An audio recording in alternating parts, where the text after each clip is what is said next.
Hechos capítulo 13. Hace ya semanas que no miramos esto, porque hemos tenido varias semanas en medio, pero os quiero recordar que en el capítulo 13 se inicia la segunda parte del libro de Hechos. Si os acordáis un poquito, Hechos tiene 26 capítulos, los primeros 12 capítulos son, perdón, tiene 28, ya decía yo, eso no me suena bien, tiene 28 capítulos. Los primeros 12 enfocan en los judíos y en Pedro, ¿vale? Es una manera muy fácil de dividir el libro. Del capítulo 13 hasta el 28, el enfoque ya no es tanto los judíos, sino que va hacia los gentiles, y no es Pedro tanto, sino que es, ¿quién? Pablo. Y a partir del capítulo 13, el Señor coge la lupa, por decirlo de alguna manera, saca la lupa, cambia de apóstol y lo pone sobre uno que se llama Saulo. ¿Por qué se llama Saulo? Si le conocemos como Pablo, eso lo veremos hoy un poco. Pero aquí se inicia, estamos en esa transición, en esos primeros. Bien, ahora, desde el capítulo 13 hasta el 28, la gran mayoría de esos capítulos tienen que ver con 3 viajes. Bueno, se podría decir 4. 3 viajes son misioneros. O sea, son viajes de Pablo y algún compañero, o a veces hasta 3, 4, 5 y 6 compañeros, dando un viaje circular, predicando el Evangelio y estableciendo iglesias. Viaje 1, viaje 2 y viaje 3. Y luego termina el libro con un cuarto viaje. ¿Quién sabe cuál es o qué es ese cuarto viaje? No es el viaje a la tierra celestial, otra cosa. Exacto, muy bien. Ese cuarto viaje no es un viaje misionero en sí, es el viaje de Pablo hacia Roma, donde le van a poner, va a ser cautivo, va a ser prisionero y tal y cual. Bien, entonces podríamos decir hay 4 viajes, pero hay 3 que son misioneros. Entonces, la última vez que estuvimos, que fue el día 28 de abril, arrancamos el capítulo 13 de Hechos, con el inicio del primer viaje misionero. Y quiero intentar mantener, al mismo tiempo que vamos viendo los versículos, quiero que mantengamos también una perspectiva alejada, un poquito, para ver en general lo que se está haciendo. Entonces, vamos a estar durante unas buenas semanas, vamos a estar en este primer viaje misionero de Pablo. ¿Por qué nos importa? Bueno, hay varias razones. Una es porque es la palabra de Dios y es nuestra vida y nuestro alimento espiritual viene de la palabra, ¿no? Y hay algo para enseñarnos. Pero hay otra razón por la cual nos debería interesar un montón, y es que los viajes misioneros de Pablo son viajes hacia y dentro de Europa. Tienen que ver con la expansión del Evangelio de Jerusalén hacia Europa. ¿Y dónde vivimos nosotros? En Europa. En Europa, ¿vale? Entonces, nos interesa porque estos son los primeros pasos en traernos el Evangelio hasta donde estamos. Y si somos de América, pues también, ¿de dónde vino el Evangelio a América? Pues vino del continente, de Europa. Entonces, esto es importantísimo. Yo no sé por qué, pero el Señor, por alguna razón, no nos dio en la Biblia ningún detalle del Evangelio yendo hacia el este. Pero fue también. El Evangelio fue hacia el norte, Europa, el oeste, fue hacia el este, hacia la India y toda esa parte asiática, y fue hacia el sur, en África, el evangelio se extendió por todo la era, por todo donde había personas, ¿no? Entonces, sabemos que el evangelio fue en todas estas partes por la historia, pero no por la Biblia. La tradición dice con bastante certeza, con bastante confianza, sabemos que Tomás, el dudador, el famoso que dudaba muchas veces o parecía tener más preguntas, Tomás fue a la India. Y si vas a la India, que yo nunca he estado allí, si vas a la India hay lugares, hay un montón de edificios, de iglesias, de cultura, de leyendas, de historia de Tomás y los primeros cristianos de aquel primer siglo. Entonces, pero no sabemos nada de eso del Evangelio, o sea, de la Biblia. La Biblia nos habla mayormente de la expansión del Evangelio hacia Europa. Y el Señor así lo quiso. Entonces, estos primeros pasos de Pablo en salir de la iglesia de Antioquía, que lo hemos estado viendo también en el capítulo 12, estos primeros pasos son realmente importantes para nosotros, porque son pasos que al fin y al cabo nos acercaron al Evangelio, ¿de acuerdo? Entonces, Pablo ha iniciado su viaje y su primer destino, su primera parada, después de salir de Antioquía, es una pequeña isla que se llama, Chipre. Y si os acordáis, Chipre es, si yo recuerdo bien, es la tercera isla en tamaño del Mediterráneo. ¿Bien? Y él va a Chipre. ¿Cuántos están en el primer convoy? ¿Cuántos están en el primer grupito? ¿Alguien sabe? ¿Cuántos? ¿He oído algo? 3. ¿Quiénes son? Saulo, Bernabé y Juan Marcos. Son los 3 que inician el viaje, es un trío, los 3 mosqueteros. Van a salir, no saben dónde van a terminar, solamente saben que Dios les ha enviado a predicar el Evangelio y van a Chipre, seguramente porque Bernabé era de Chipre. Y dice, vamos a mi isla y vamos a predicar el Evangelio a mi isla. Entonces viajan desde el continente hasta Chipre, que no es un viaje muy largo.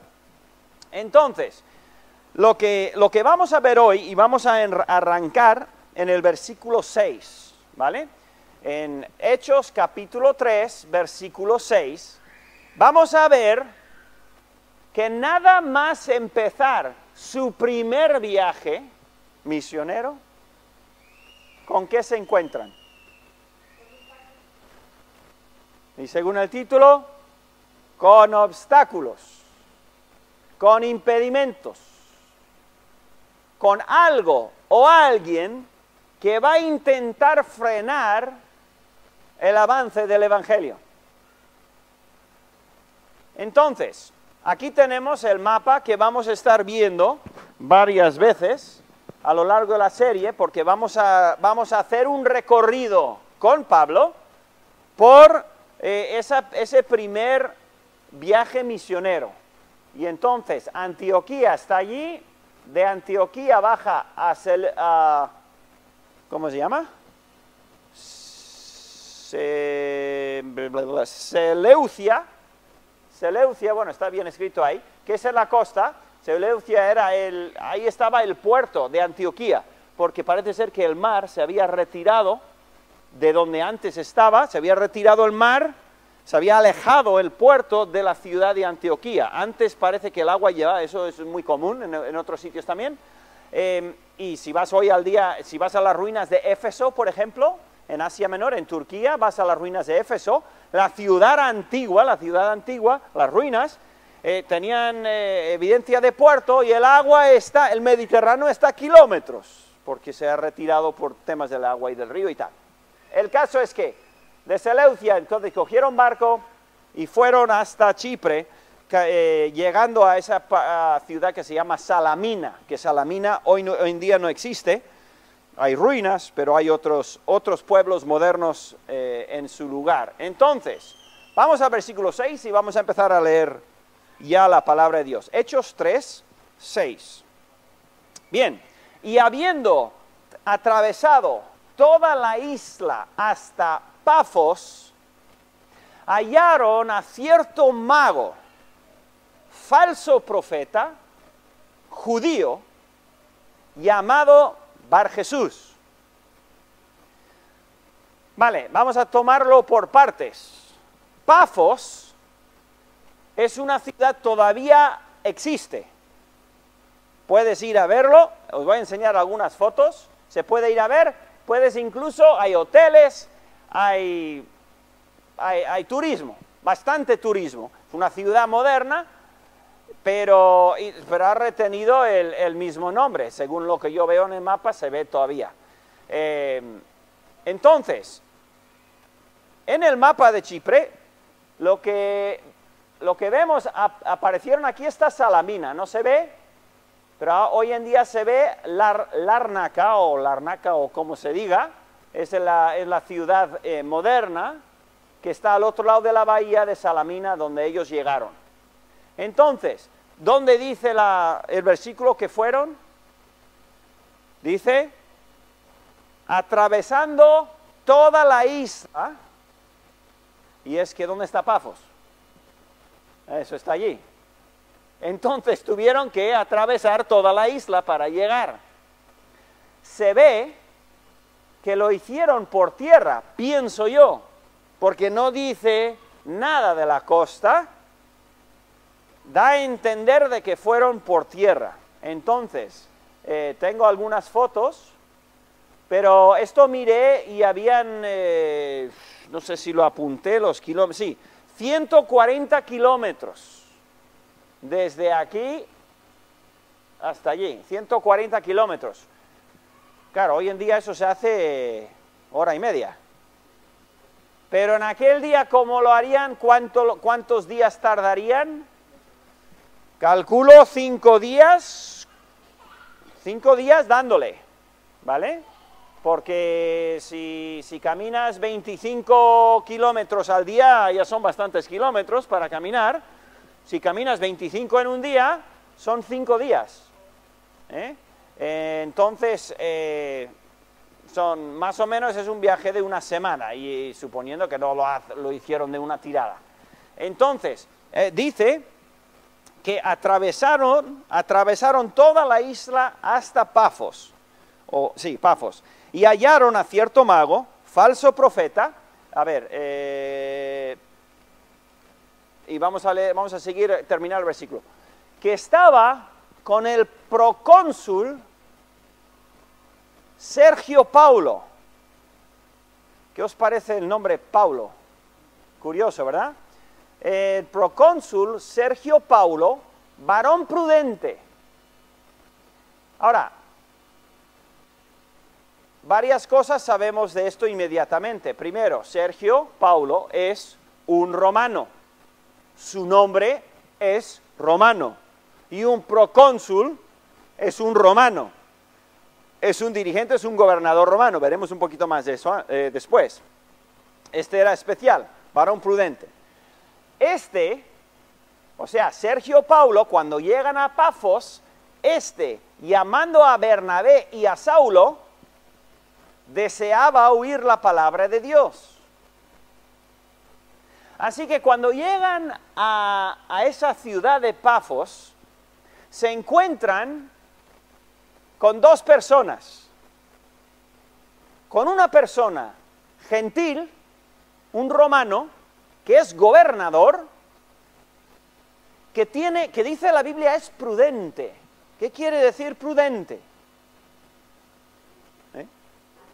Bueno, serio, pensador, buscador, uno que quiere saber la verdad, pero es incrédulo, es romano, es gentil, no sabe nada del Evangelio. Pero le interesa lo que tienen que decir Pablo y Bernabé. Deseaba oír la palabra de Dios. Bien, un procónsul, esto es de Wikipedia, procónsul era una magistratura romana surgida para la administración provincial por delegación del cónsul, ¿vale? Durante la República Romana era la máxima magistratura del Estado, igualado en poder al cargo de cónsul, pero con diferencias significativas. O sea que el procónsul y el cónsul eran personajes, gobernadores muy importantes, tan importantes que dice, tanto el cónsul como el procónsul tenían por encima únicamente al Senado romano. O sea, estos respondían, o sea, estos daban cuentas al Senado de Roma. Eran personajes, eran personas muy importantes, gobernadores con muchísimo cargo, con mucha autoridad. Y uno de estos tenía interés en escuchar la palabra de Dios. Qué curioso, ¿verdad? Entonces, aquí vamos a ver algunas cosas en ese primer versículo. El primer obstáculo serio al que se enfrentan Pablo y Bernabé en su primer viaje misionero, en su primera parada, es el de un falso profeta. ¿Qué es un falso profeta? Evidentemente, un profeta, un predicador de algo que no es cierto, de mentiras, de falsedades, falso profeta o falsa doctrina. Y esto, aquí es donde yo quiero aparcar esta mañana en el tiempo que tenemos. Quiero parar un poco en este tema y espero sacudir un poco a alguno de vosotros, el que haga falta o quien haga falta, ¿de acuerdo? Porque esto es importante. Llegan a Pafos y lo primero que se encuentran Pablo y Bernabé es a un enemigo del Evangelio.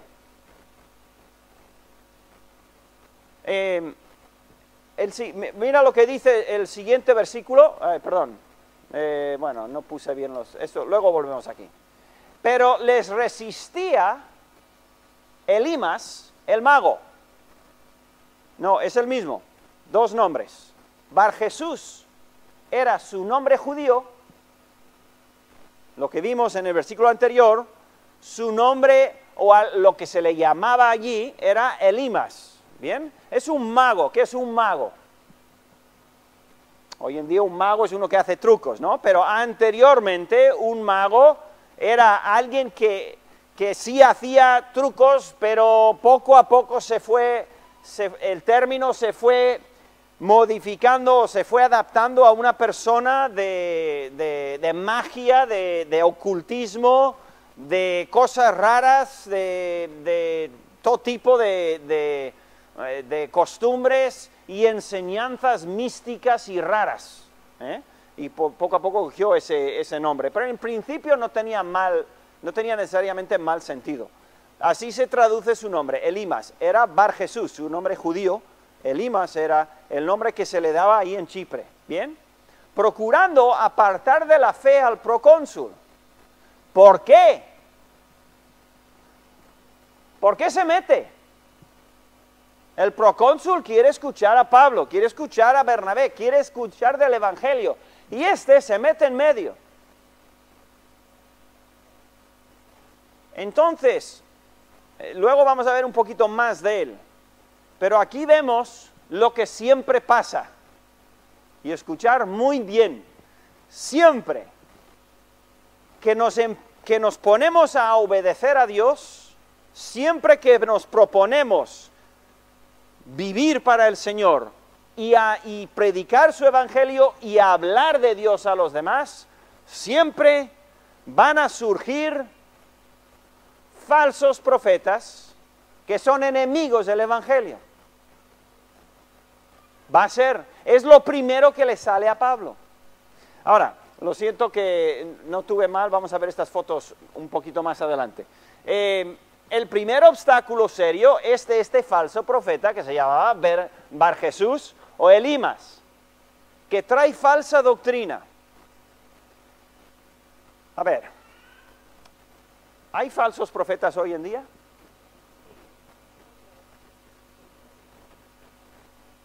¿Sabes distinguir un falso profeta?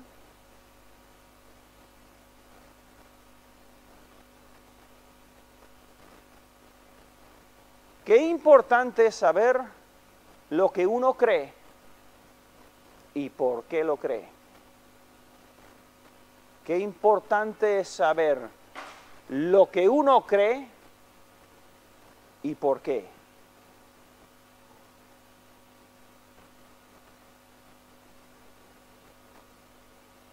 Nuestro mundo moderno está lleno de falsos profetas, de religiones, de personajes, de sectas, de filosofías que son contrarias al sencillo evangelio del Señor Jesucristo. ¿Sabes cuáles son las más peligrosas?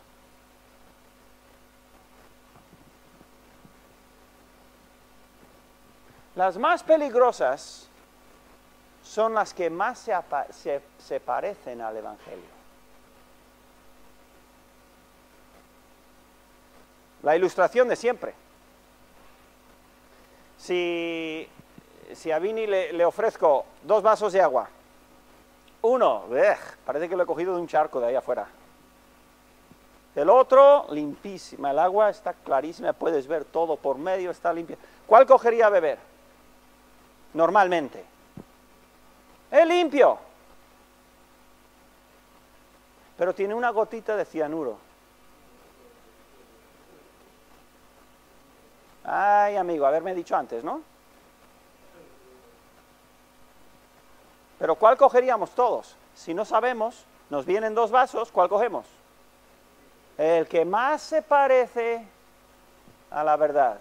No creáis que Satanás es tonto, ¿eh?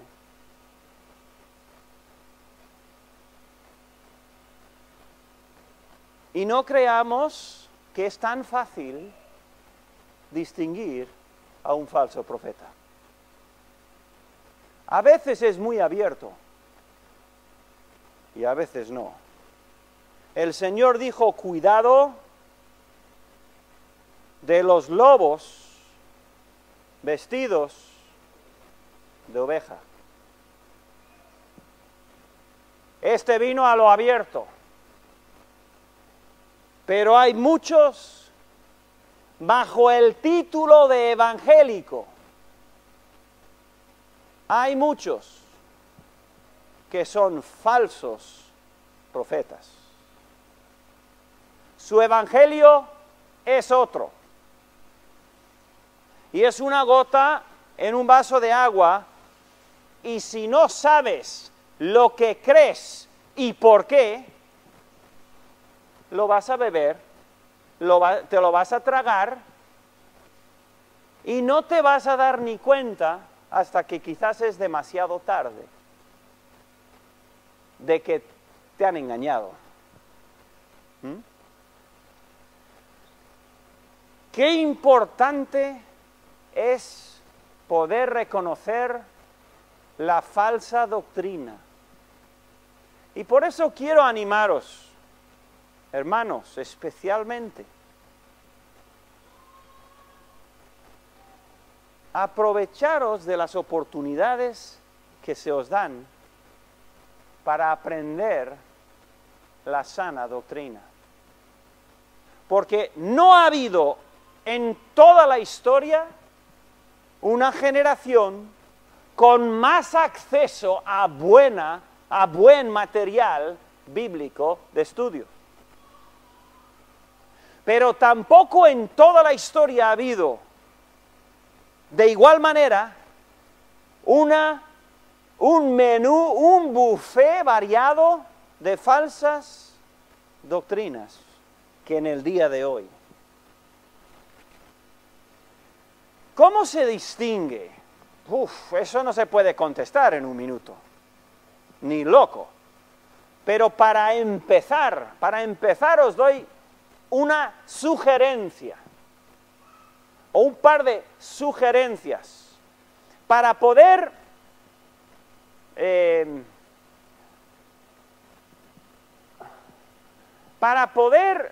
fortalecernos, no solo fortalecernos, para podernos preparar ante falsa doctrina. ¿Os acordáis algunos que estuvimos durante meses en el Evangelio de Juan estudiando la persona de Cristo en su descripción de gracia y verdad? ¿Os acordáis de eso, verdad? No sé ni cuántos eran, más de 20 mensajes creo que eran, acerca de Jesucristo lleno de gracia y verdad.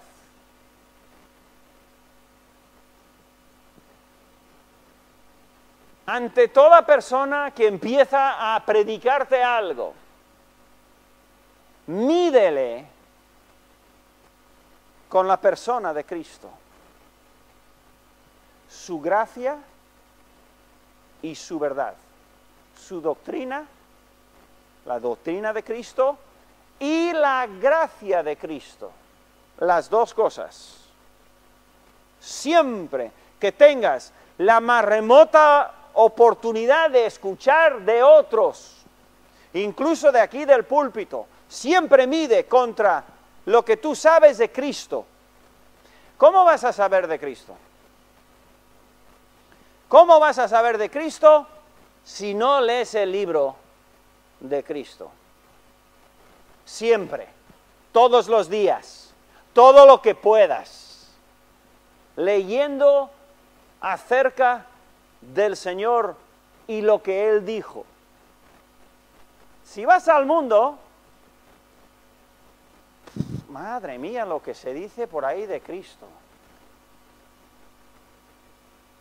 El Código Da Vinci, o cualquier otra de las muchas películas blasfemas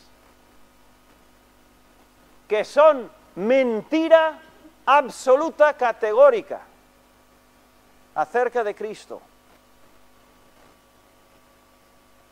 Y porque les gusta el autor, porque les gusta el actor, porque les gusta la música de la película, porque les gusta lo que sea, la gente se lo traga. Puro cianuro. Mucho cuidado con YouTube, con los predicadores que hay por ahí. Yo sé que algunos de vosotros tenéis costumbre de escuchar a muy buenos predicadores, y gloria a Dios por ellos. Pero cuidado, porque hay mucho veneno, hay mucho falso profeta. Algunos habréis visto el vídeo que os mandé, que saqué hace unas semanas acerca de Enoch. Es de 6 minutos o 7 minutos, os lo mandé por WhatsApp. Y habla del caminar el paseo de Enoch, un largo paseo se llama. Ese vídeo lo puse, está en YouTube, lo anuncié la versión inglesa, porque la tengo en dos versiones. La versión inglesa la puse, espera, no, es la versión española. La versión en español, en Facebook, esta semana ha estado un poco promocionado el vídeo ese, y han empezado a hacer comentarios, gente que no sé ni dónde es. Y no es la primera vez, casi siempre sucede. Yo no pierdo mucho tiempo viendo los comentarios, pero de vez en cuando sí que miro a ver qué. Madre mía, qué desastre. Casi ninguno tiene nada que ver con el caminar de Enoch. se lían con un montón de tonterías que no tienen nada que ver, se están discutiendo entre sí. Podéis ir al Facebook, podéis verlo en el Facebook de la iglesia. Ay, ay, ay. No os digo que perdáis el tiempo yendo a verlo, pero es como para decir, ay, no sé si reírme o si me pongo a llorar. Por la absoluta ignorancia de la gente que no tiene ni idea, muchos de ellos, de lo que es la sana doctrina.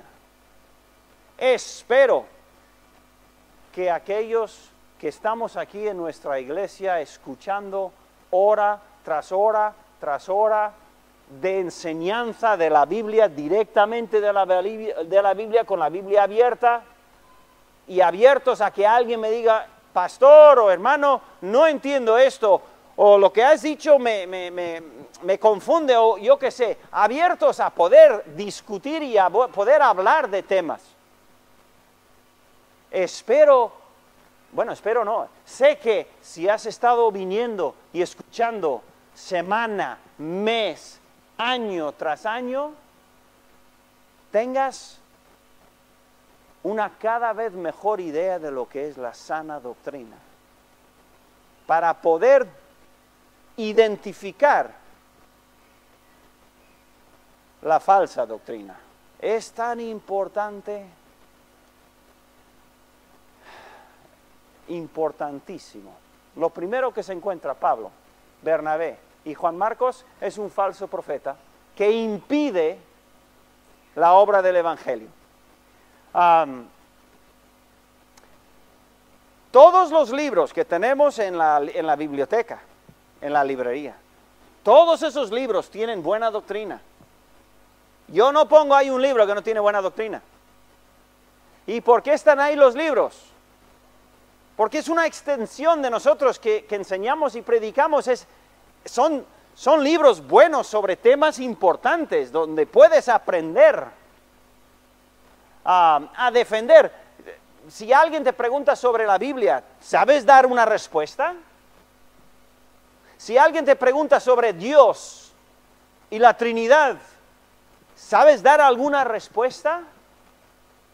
Si alguien te pregunta sobre Jesucristo encarnado, ¿qué es eso? ¿Cómo puede ser Dios? ¿Cómo puede ser hombre? ¿Sabes algo de eso?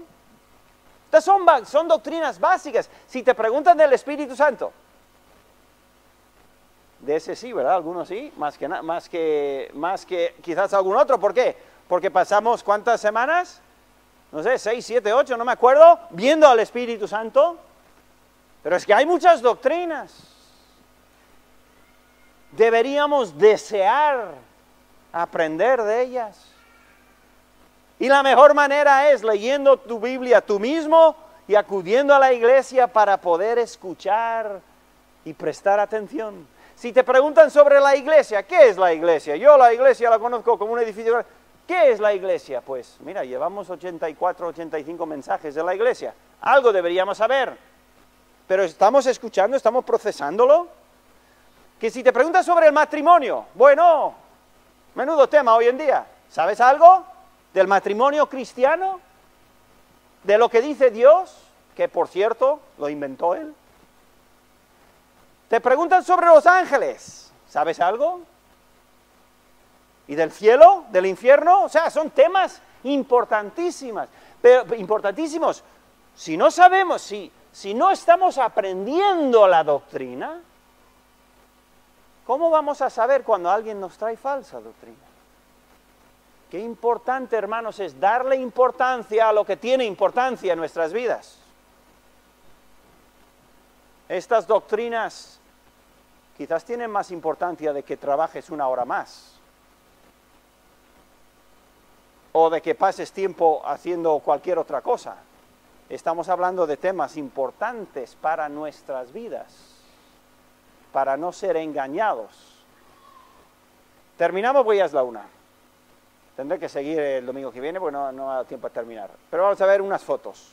Monte Olimpo, en Chipre, punto interior, punto más alto de la isla es el Monte Olimpo, que es ese que está nevado.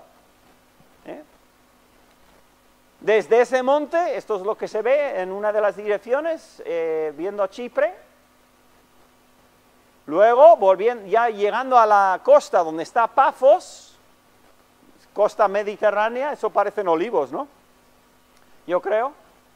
Y esta es la ciudad, muy bonita, ya veis, que muy costera, muy turística también, de Pafos. Y aquí es donde llegó Pablo.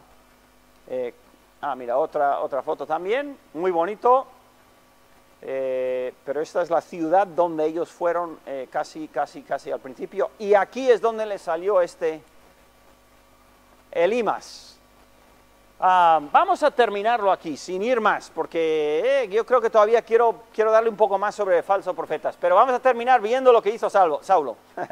Entonces Saulo, que también es Pablo, domingo que viene veremos por qué tiene estos dos nombres. Entonces Saulo, que también es Pablo, lleno del Espíritu Santo, fijando en él los ojos.